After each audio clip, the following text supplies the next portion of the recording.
Bismillahirrahmanirrahim. Assalamualaikum warahmatullahi wabarakatuh.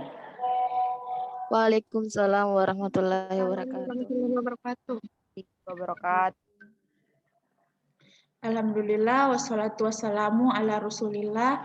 Teman-teman sekalian, pada hari ini kita patut bersyukur kepada Allah karena masih diberikan kesehatan dan banyak nikmat yang mungkin tidak bisa kita hitung. Salah satunya adalah kita masih bisa bertemu walaupun dalam keadaan virtual. Nah, pada mata kuliah kali ini, mata kuliah BK Keluarga, ya kami akan membahas mengenai konsep dasar konseling dan keterampilan konselor keluarga. Adapun teman kelompok saya sendiri, teman kelompok kami yaitu saya sendiri, Siti Alfa Kadir, dan teman saya Anissa Putri Iriani. Nah, adapun dosen pengampu pada mata kuliah ini adalah Ibu Suciani Latif dan Ibu Farida Aryani. Baik teman-teman sekalian, sebelum kita masuk tentang bagaimana sih kita sebagai calon konselor dalam kelak menjadi seorang konselor keluarga. Nah, perlu kita ketahui bahwa seorang praktisi konselor keluarga pernah mengatakan bahwa sebenarnya keluarga yang harmonis itu adalah apabila semua keluarganya sehat baik secara fisik maupun mental. Nah, perlu diketahui bahwa beliau juga menyebutkan bahwa keluarga yang sakit itu adalah keluarga yang apabila salah satu di antara keluarganya itu tidak bisa menyesuaikan diri, alias dia tidak bisa menyesuaikan diri dengan norma-norma yang dianut oleh keluarganya. Nah, oleh sebab itu peran konselor keluarga di sini adalah menyatukan para anggota keluarga agar terciptanya keluarga yang harmonis. Karena perlu kita ketahui bahwa keluarga yang harmonis kelak akan menciptakan kelak akan menciptakan anak dan penerus-penerus yang baik pula. Nah, selanjutnya saya akan menjelaskan mengenai apa sih konseling keluarga itu. Nah, konseling keluarga itu adalah proses komunikasi antara konselor dengan konseli. Nah, jadi proses komunikasinya itu seorang konselor keluarga baik kepada orang tua ya maupun orang tua remaja itu sendiri. Nah, dalam hubungan yang saling membantu sehingga keluarga masing-masing anggota keluarga mampu membuat keputusan, merubah perilaku dan mengembangkan suasana kehidupan keluarga sehingga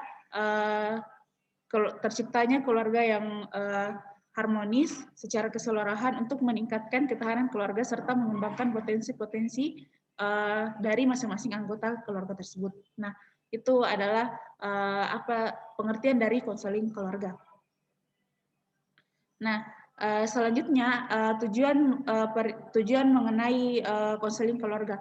Ada beberapa tujuan. Nah, yang saya rangkum dan kami rangkum itu ada 4. Yang pertama itu adalah untuk membantu keluarga agar dapat belajar dan memahami bahwa dinamika keluarga merupakan hasil yang berpengaruh antara satu anggota keluarga yang lainnya dengan anggota yang lainnya.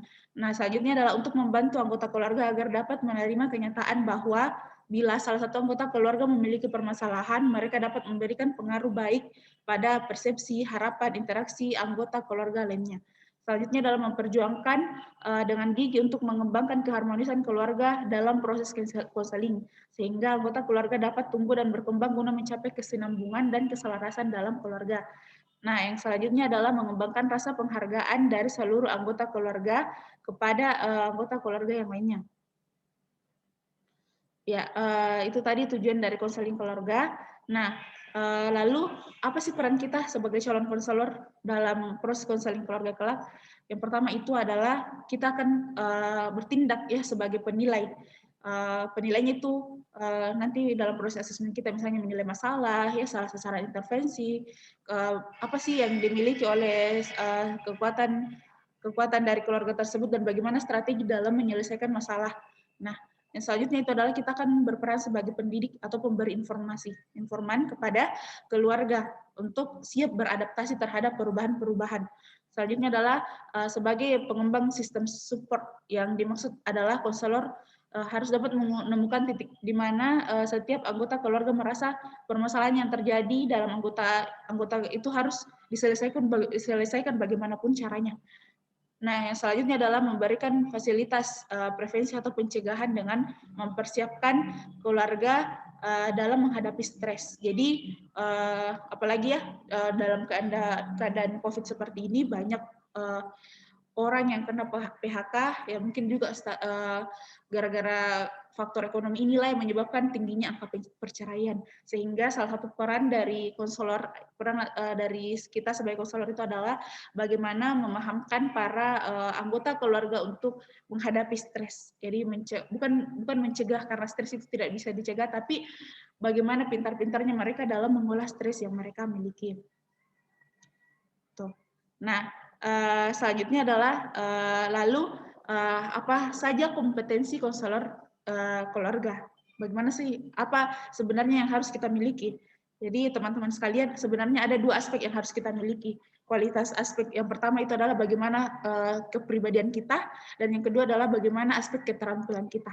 Nah, dalam aspek kepribadian itu mencakup tentang bagaimana kita bisa menerima konseling kita padanya. Kemudian yang kedua itu adalah menyambut hangat ya. Jadi ini materinya mungkin waktu semester 3 tentang teori-teori konseling, ya, teorinya client center oleh Carl Rogers, ya, menerima konseling, hangat, respect, empati, ramah, dan menjaga asas kerahasiaan.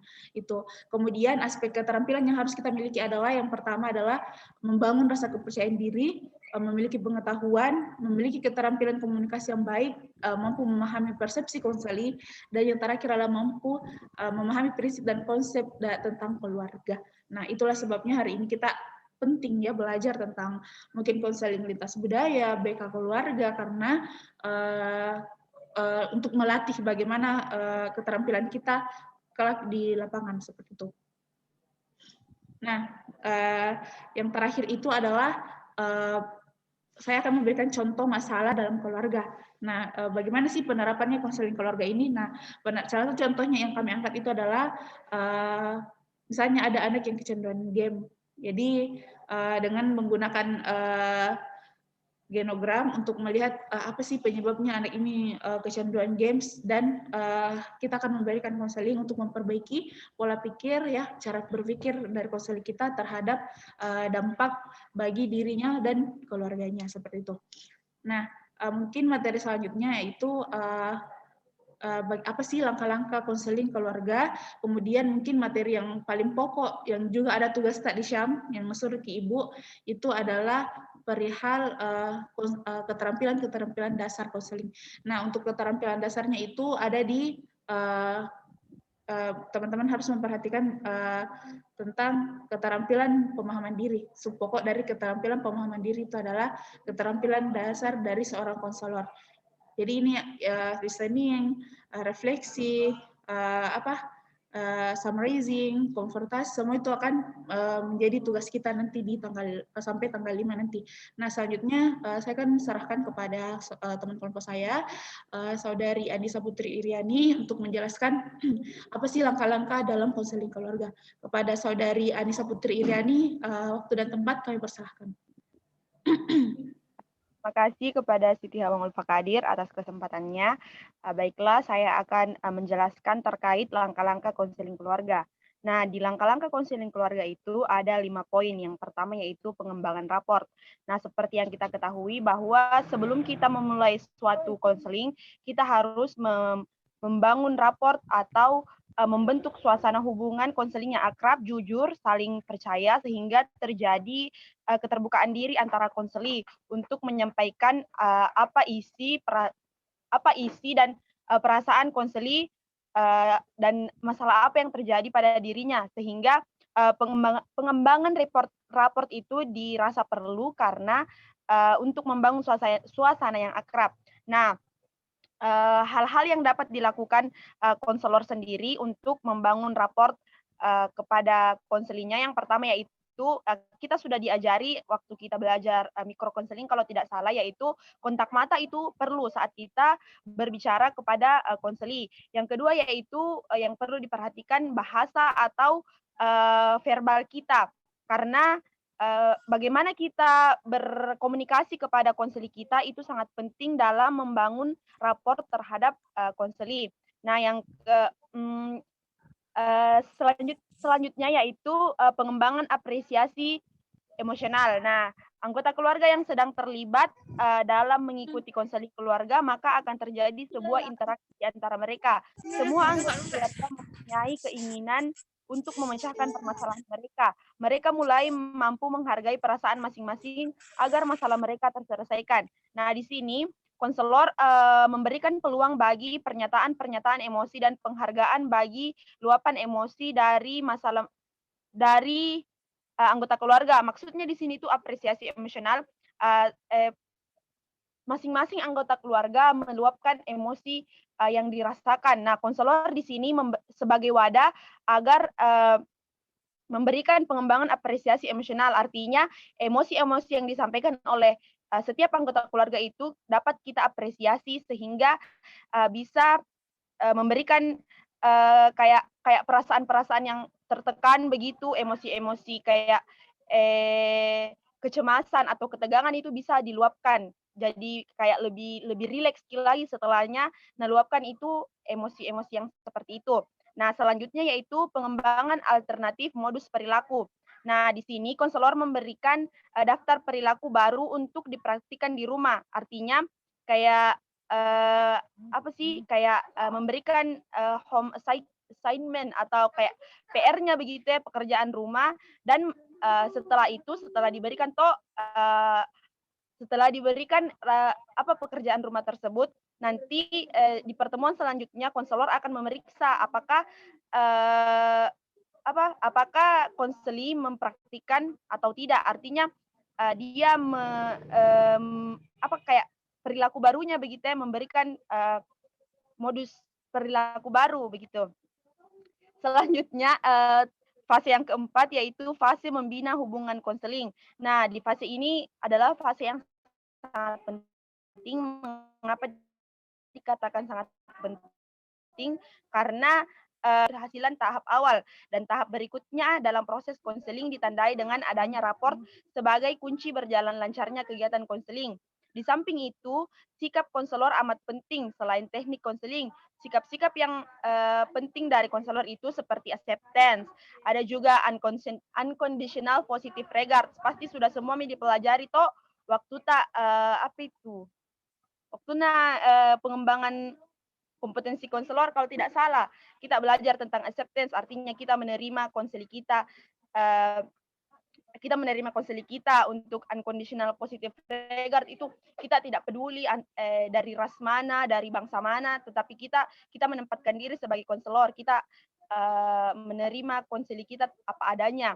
Yang kedua itu genuine artinya itu tidak berpura-pura atau jujur sesuai dengan diri kita sendiri. Yang terakhir itu adalah poin yang paling penting, yaitu empati. Kita dapat merasakan apa yang dirasakan oleh konseli kita atau orang lain. Tetapi bedakan ya antara empati dan juga simpati, karena kalau simpati itu artinya kita terlalu masuk dalam artian kita kayak larut dalam masalahnya itu konseli. Sedangkan empati itu kita hanya sekedar merasakan tapi kita tidak larut begitu.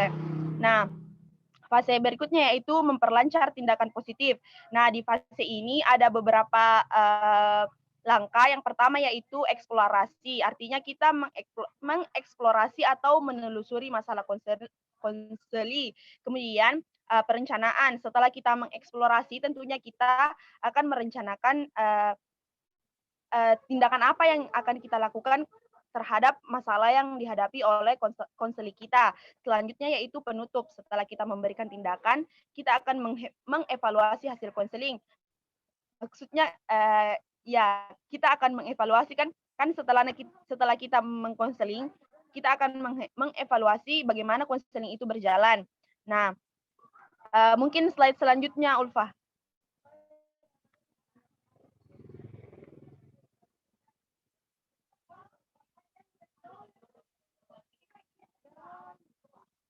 Nah, selanjutnya yaitu keterampilan konselor keluarga. Ada 3 poin juga. Yang pertama yaitu keterampilan pemahaman diri.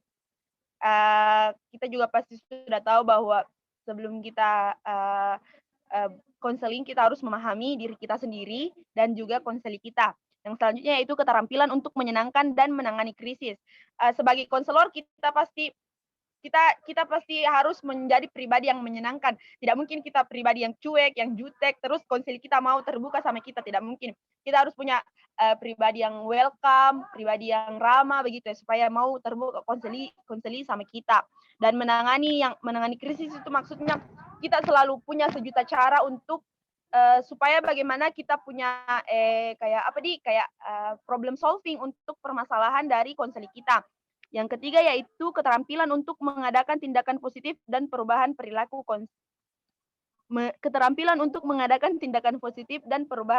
konseli. Nah, slide selanjutnya Ulfa. Ini agak buru-buru ya karena Zoom-nya membatasi, guys.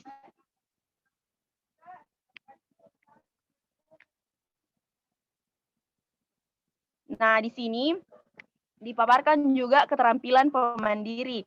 Nah, yang pertama listening atau keterampilan mendengarkan. Tidak mungkin jadi salorki kalau tongo-tongo lo kita sempat ka bilangi konselita banyak permasalahan konselita nah tidak didengarki, jadi keterampilan benar itu sangat penting. Nah, bagian dari keterampilan mendengarkan bukan hanya kita bukan cuma mendengarkan tok jaki, tapi perlu juga ada keterampilan attending. Artinya kita memahami apa yang dikatakan konseli kita, para prasing itu kayak disingkat begitu kayak di para prase kayak dimaknakan kembali bagaimana, terus clarifying dan persepsi. Clarifying itu kayak menjernihkan, terus persepsi itu kayak setelah bercerita konselita persepsi tak sendiri itu bagaimana. Selanjutnya yaitu leading skill atau keterampilan memimpin yang terdiri dari indirect leading, direct leading, focusing, dan questioning. Artinya memimpin secara tidak langsung, memimpin secara langsung, memfokuskan misalnya konselita bercerita toh kita harus kayak difokuskan gitu konselita supaya tidak lari kemana-mana itu ceritanya. Selanjutnya yaitu questioning, artinya keterampilan bertanya. Yang ketiga yaitu reflecting skill atau keterampilan merefleksi. Seperti reflecting feeling atau refleksi perasaan.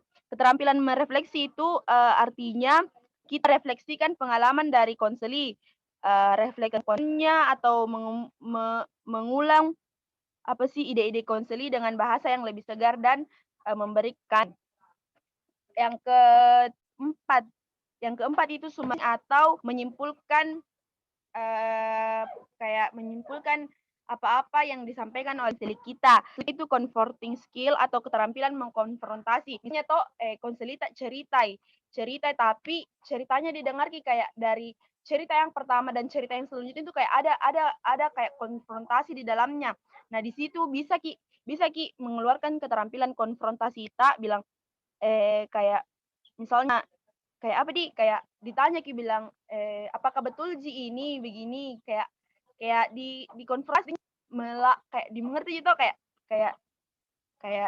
dia pro kita kontra jadi kayak konfrontasi gitu. Kayak itu untuk munculnya perasaan begitu ya. Terus yang selanjutnya itu interpreting skill atau keterampilan menafsirkan. Nah, yang terakhir itu informing skill atau keterampilan menginformasikan. Nah, slide selanjutnya Ulfa.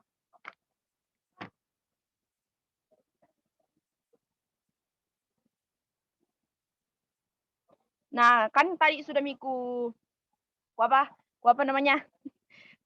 sampaikan toh bahwa untuk menjadi seorang konselor itu toh perlu membentuk pribadi yang menyenangkan. Nah, di sini sudah dipaparkan ada 6 langkah-langkah supaya kita bisa menjadi pribadi yang menyenangkan begitu ya.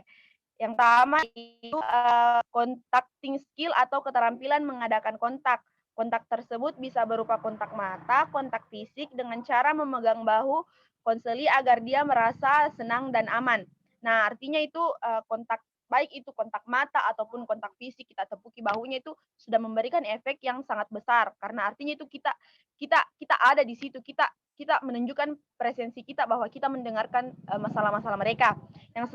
Yang selanjutnya yaitu reassuring skill atau keterampilan mententeramkan hati konseli. Keterampilan ini merupakan usaha konselor untuk meyakinkan akibat logis perbuatannya atau pendekatan. Nah, yang ketiga relaxing skill, keterampilan untuk memberikan relax atau santai. Teknik ini berguna untuk menurunkan ketegangan dengan jalan mengundurkan otot-otot. Nah, misalnya kayak masalah terlalu berat dirasa terlalu tegang itu bisa dikeluarkan keterampilan relaxing skill tak. Selanjutnya itu crisis intervening skill atau mengurangi atau meringankan krisis dengan cara mengubah lingkungan konseling. Selanjutnya developing action alternatif atau teknik ini mengembangkan alternatif dengan persepsi realistik menguatkan suatu komit tantangan. Nah, artinya itu toh developing action alternatif kayak membangun alternatif kayak problem solvingnya begitu ya supaya tidak terlalu tegang itu cerita sama konseli. Selanjutnya yaitu reversal atau keterampilan mereferal konseli. Referral itu kalau tidak salah alih tangan di keterampilan mereferal. Keterampilan ini berhubungan dengan sulitnya bagi konselor konseli yang krisis. Artinya itu kita punya keterampilan untuk dengan cepat untuk kalau bisa mengkini tangani kasus untuk mengalihtangankan kasus begitu ya. Nah, slide selanjutnya next Ulfa. Mau habis waktunya kapan guys? Nah, ini sabar teman-teman, slide terakhir ini. Nah, keterampilan untuk mengadakan tindakan positif dan perubahan perilaku konseli ada 3 juga. Yang pertama yaitu modeling. Modeling adalah metode belajar dengan cara mengalami atau memperhatikan perilaku orang lain. Tentu model perilaku yang akan ditiru konseli hendaklah yang positif dengan sesuai tujuan konseli. Nah, pertama belajar teknik modeling ada yang namanya teknik modeling simbolik sama teknik modeling langsung. Kalau simbolik itu misalnya dia punya masalah kepercayaan diri. Kita bisa misalnya kita tanya tuh bilang siapa anumu misalnya news anchor favoritmu tuh misalnya dia suka Najwa Shihab begitu. Kita tunjukkan bahwa ini Najwa Shihab percaya diri meskipun dia perempuan tetap percaya diri menyuarakan hak-haknya sebagai perempuan dan sebagai warga negara Indonesia. Bisa juga begitu.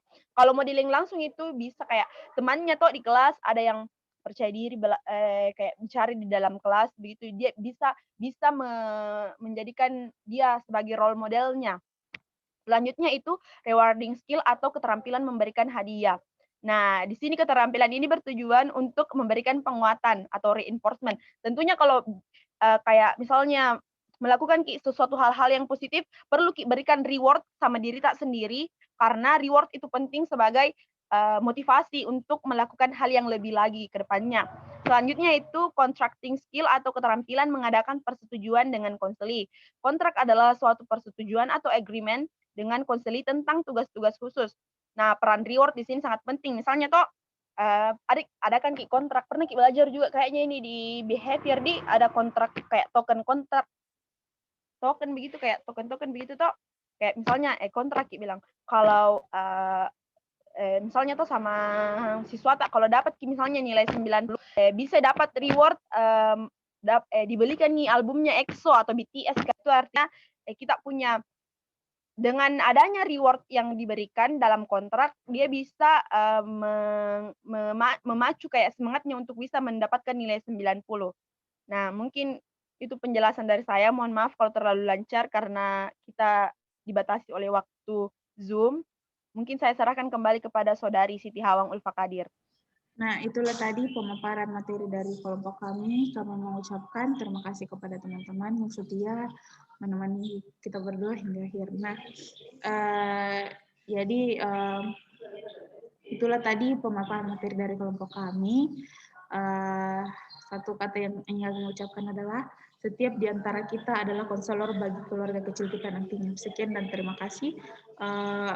Mungkin teman-teman sekalian ada yang mau ditanyakan. Kami membuka sesi tanya jawab. mumpung waktunya juga belum habis ya. Kalau bisa kami jawab langsung, insya Allah kami jawab langsung. Kalau tidak, kami berdiskusi dulu berdua. Ya, bagi yang mau bertanya, silahkan bertanya di kolom chat atau aktifkan audionya secara langsung.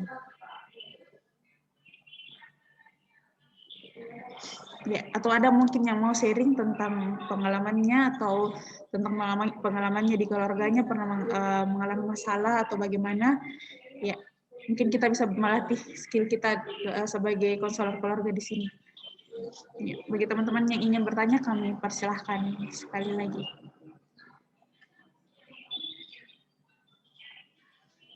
Ya. Saya mau bertanya. Ya, silahkan Saudari Fitria, kami persilahkan. Ini tuh misalnya ada suatu hubungan terjadi perselingkuhan, kira-kira tindakan apa yang kita lakukan sebagai konselor untuk mengatasi atau untuk memberikan jalan keluar, solusi bagi yang diselingkuhi. Terima kasih. Baik. Kenapa ketawa-ketawa aku, Fer? Ya, katanya gini, bagaimana katanya Saudari Nisa Iriani kalau misalnya ada kasus perselingkuhan, apa langkah kita sebagai konselor keluarga? Mungkin ada jawaban. Ini kasus perselingkuhannya sudah, maksudnya ini orang sudah membina hubungan atau maksudnya sudah berada di hubungan keluarga dalam suatu keluarga suami istri atau masih berpacaran begitu. Karena beda itu konsepnya, pasti beda cara penanganannya kalau dia sudah terikat dalam pernikahan atau mungkin cuma sekedar pacaran begitu. Bagaimana Saudara Fitri, apakah ini konsepnya sudah menikah atau masih pacaran? Ya, namanya Masih pacaran. Oh, masih pacaran.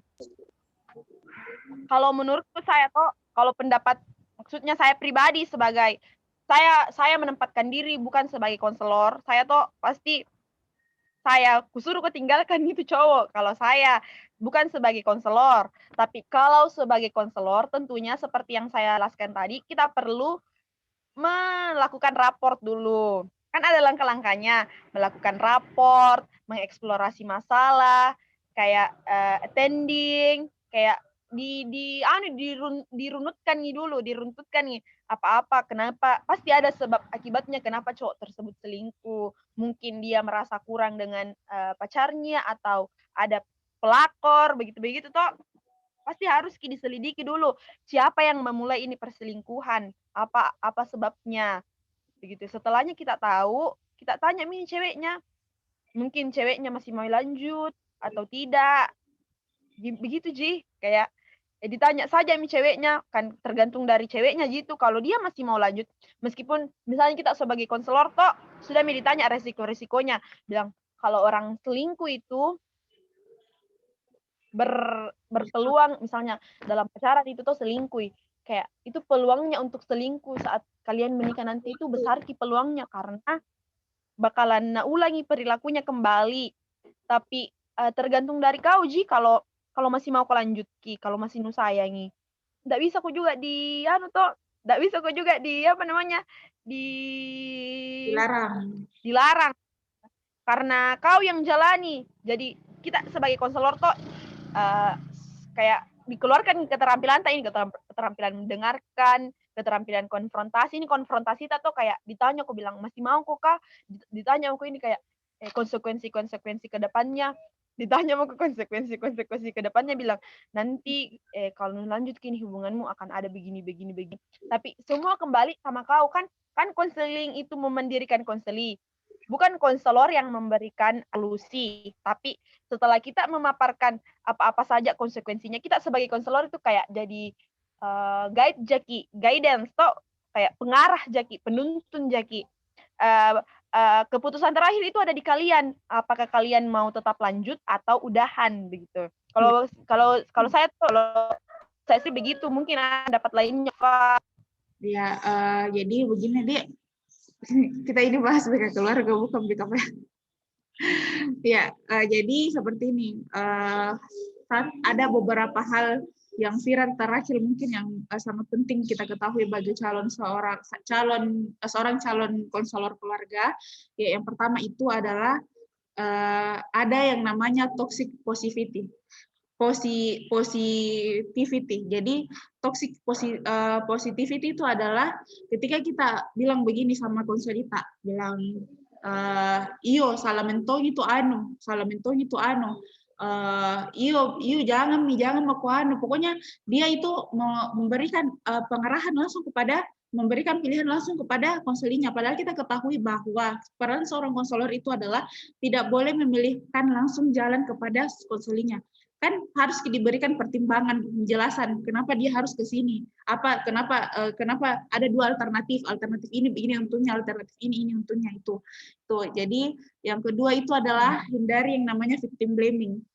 Kalau misalnya ada kasus perselingkuhan, hindari yang namanya victim blaming. Misalnya kita menyalahkan perempuannya, salah mentong kok karena kau tidak karena kau begini kok, salah mentong kok tidak memperhatikan anumu, salah mentong kok. Jadi minimal ya salah mentong, tidak bisa salahkan, tidak bisa sekalipun mungkin secara kenyataan memang perempuan yang salah, kita tidak boleh melakukan yang namanya victim blaming karena itu akan mempengaruhi, memperburuk mental dari konseli kita. Jadi kalau misalnya buruk dari segi sudah buruk dari segi hubungannya dengan pasangannya, kita lagi memberikan dia victim blaming, maka dia semakin tidak bisa menerima kondisi dirinya dan tidak bisa berpikir jernih bagaimana langkah selanjutnya untuk dia menyelesaikan masalahnya seperti itu.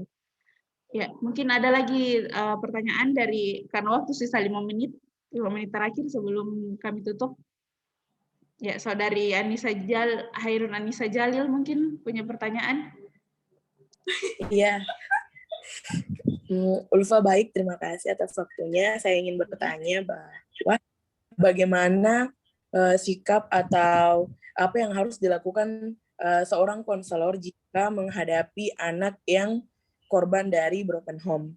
Karena kebanyakan anak yang korban dari broken home itu kayak tidak semangat hidup, kayak melakukan perilaku menyimpang lah karena sudah kayak kacau dari keluarganya.